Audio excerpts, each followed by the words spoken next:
but I actually want to start with image quality because I think this is actually one of the key areas where they made huge strides over real hardware, including hardware with modifications like the Ultra HDMI.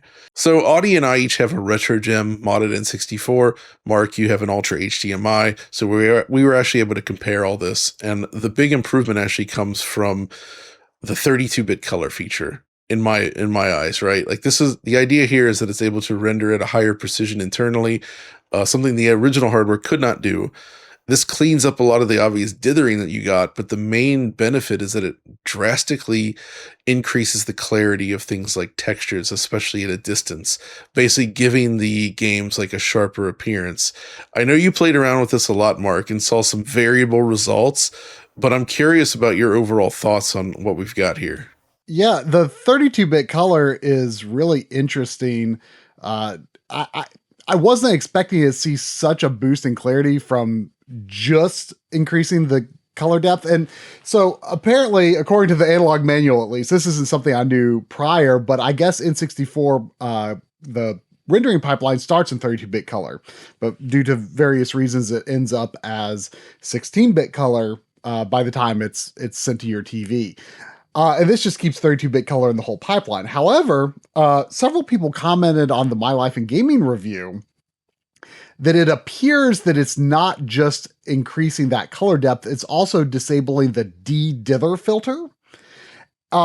Which I guess because they're like, well, there's less dithering now, so we can turn off this de-dither filter, which kind of is actually what's responsible for a lot of that sort of smudgy, like intertexture blur and noise. So I kind of wish that they would let you actually disable those separately, because there are quite a few examples where the de-dither filter was hiding things that the 32-bit color actually kind of re-reveals, especially in games like Perfect Dark and a few others that maybe kind of have some sort of, I guess, kind of like alpha composited effects.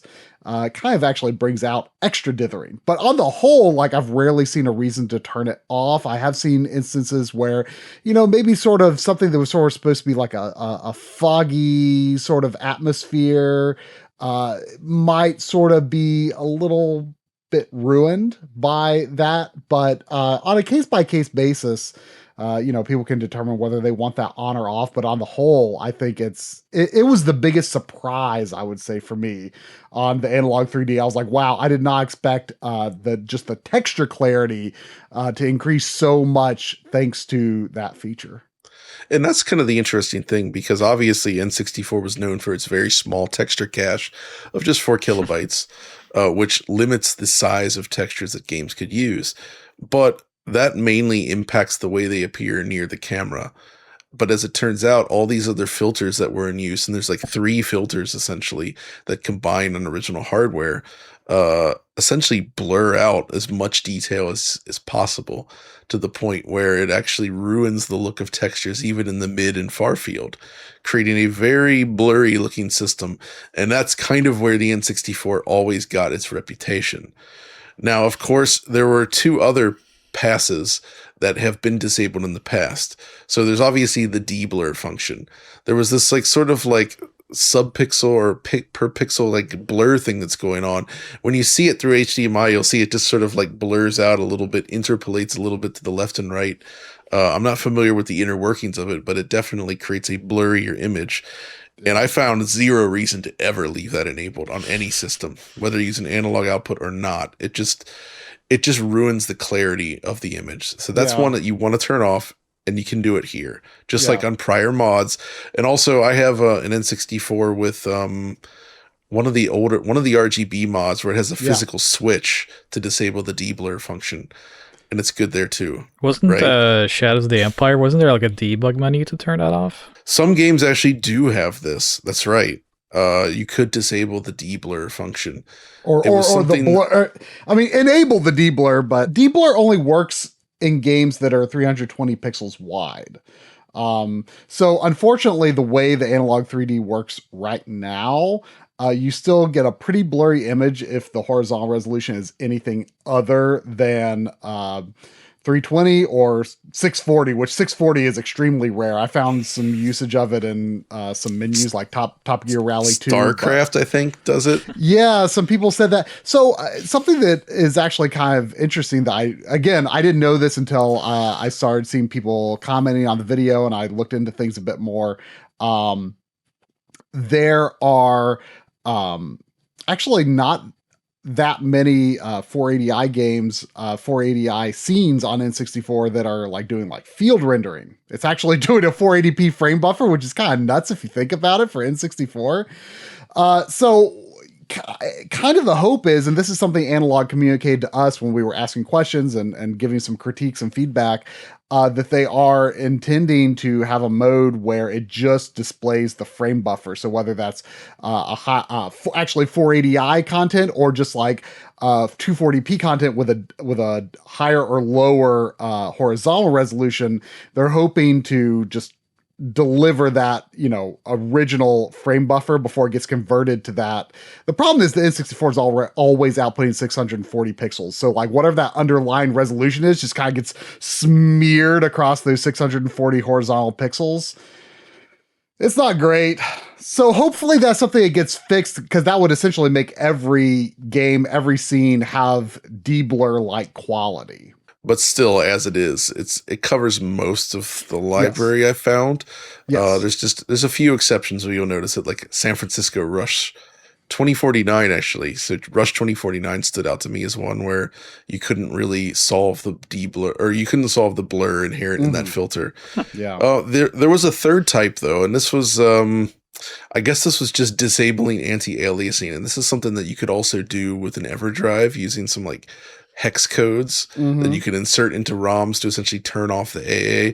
That's the one I do not ever recommend using. It is possible here from the option, but N64, one of its biggest benefits is that it actually has a really good edge anti-aliasing feature. It's the first console to do so. And in fact, the Dreamcast, PS2, Xbox, GameCube era, pretty much almost no games used any sort of anti-aliasing. What people called anti-aliasing was like the flicker filter that you would see in 480i, right? But N64 genuinely does do anti-aliasing of some sort. And that, Audie, is what you were talking about. In Shadows of the Empire, you could turn off the anti-aliasing using the debug menu. Right. And like some of the other mods, well, no, I guess this was not a mod feature previously that I was aware of, at least, but it was possible with the EverDrive, is the option to just turn it off across the board. Cheat like devices could also do it. So that was the way to do it before. I feel like when you do this, though, it makes games look more PlayStation-like. Yeah, it sure with very does. chunky pixels. It creates even stronger dithering issues and all kinds of problems. I think people lump a lot of these sort of VI features into this like category of anti-aliasing, and they're like, oh, the N64 picture sucks because it has anti-aliasing.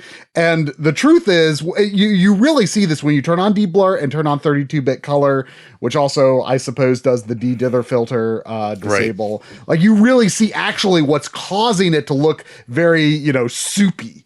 And the anti-aliasing is, in my opinion, nothing but a positive. It's great. It adds a lot to this and makes the image quality much more stable. That kind of covers the basics, right? Of course, there's the grayed out option to disable texture filtering in the current version of the OS. It'll be interesting to disable that in the future just to give it a different look. Kind of like the Quack cheat code in Turok 1, if you recall. Oh. Where you could turn off texture filtering and it resulted in decimated non-interpolated animations to make it look like what they called software quake.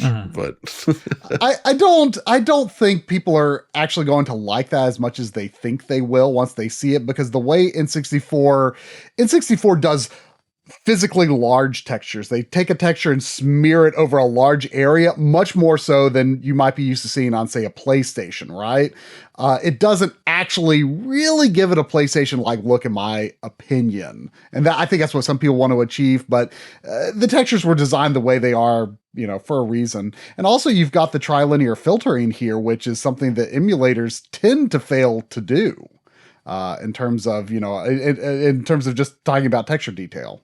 And honestly, speaking of emulation, that's one of the key things here is that this replicates the look of N64 properly, including things like the tri-point texture filtering, all the different filters. It's the kind of stuff that we've only otherwise seen in the Mr. FPGA core, or in the there's a very specific PC plugin for one of the emulators that's pretty good. But other than that, nearly every other emulation solution for N64 does everything wrong. The games can look okay, but it doesn't look accurate at all. And I think that's key. But this is a case where you get accuracy, but you also get additional quality, which makes it really shine. And I think it's worth pointing out that, a lot of people are just totally baffled that this is not rendering at a higher resolution.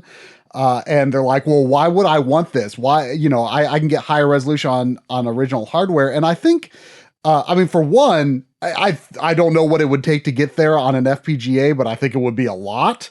And second of all, I think we all universally agree that this notion that higher resolution always equals better, like people just think resolution go up equals better. And really, that so much stuff is meant to be hidden by the level of detail, by the resolution.